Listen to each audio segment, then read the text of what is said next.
चंद्रपूरची ऊन इतकी कडक, बापरे. मी शॉपमध्ये जात असताना अशीच जातो, काही मस्त बड्या वाटते, पुरा स्कार्फ गुणगाण करून. कोणी काय म्हणून मला काही फरक पडत नाही. वर्षातच दिवस आहे फिरायचे, मग लग्नानंतर नाही का भेटणार आमच्यासोबत फिरासाठी. मग तू येशील कधी, मग आपण जाऊ कधी. त्यापेक्षा आपण जाऊ आज, मस्त सिटी फिरून येऊ, मस्त खाऊ, जे खाऊशा वाटते ते, मंचुरियन्स, नूडल्स, फ्राईज, अजून नवीन नवीन ॲटम सुरू झाले म्हणते, मस्त मस्त. जेवण नाही केली का? माझे पप्पा बिप्पा कोणी का जेवण नाही केली का? जोरात बोलणं. अरे डीट लागते डीट लागते का? आता अंजली एवढं बोललीच आहे, तर आता आम्हाला संध्याकाळी जावंच लागेल बाहेर फिरायला.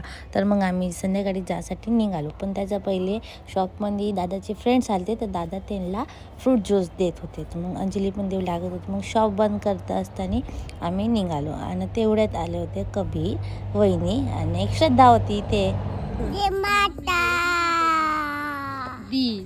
वहिनी बरं दादा पण निघाले. आणि दादा म्हणते की आपली फॅमिली कंप्लीट झाली. अंजलीच्या घरी जाऊन बघतो तर भात भाजी सगळं स्वयंपाक वगैरे झालं, पण तिच्या घरी भात जळला. कोण जळला तर हे नाही, तर तिची बहीण गायत्री. नंतर आज चॅलेंज केलं तर की 100 रुपयात आम्ही काय खाऊन येणार. तर मग आम्ही निघालो. सापडलं होता हे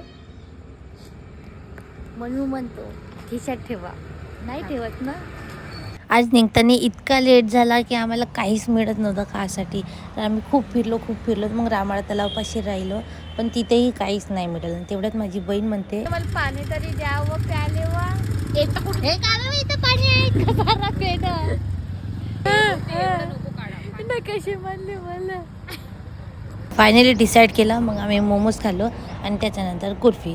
तर 100 रुपयामध्ये एवढंच, आणखी काही नाही.